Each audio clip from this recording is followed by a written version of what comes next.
I think every articles, every WeChat messages, people had to read different views, right, on guessing what's going to happen 3 days from now.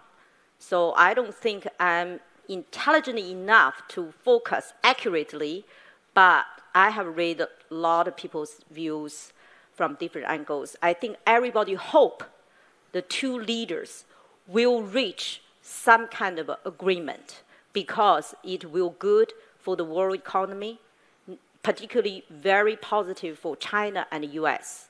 The market has been very fragile, and in the past 2 weeks, the whole market, both the US and China, has been further weakening. So the market is waiting for good news, and no one wants to see the bad news from these two leaders meeting. However, the market also wants to see specific agreement, not only hands shaking and be nice to each other. So we hope the G20 meeting will go well, will bring a positive message to the market.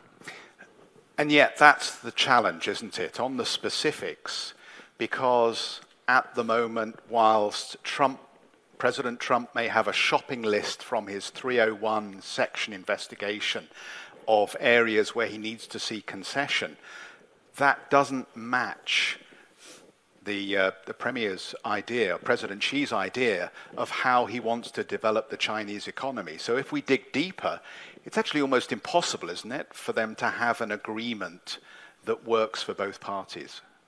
I think, although a lot of people mentioned the trade war going to bring more damage to the China market, but not necessarily any war going to damage both sides.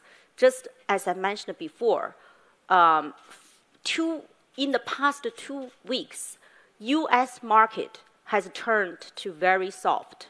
A lot of big tech names has lost their market value in a very significant way. Take example, Apple had lost $200 billion in market valuation, right? And also the lot of economic indicators from U.S.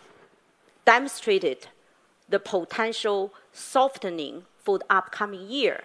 So that's why in the past few days, the major economists from major U.S. And Wall Street firms had revised their forecast for the next year's U.S. economy.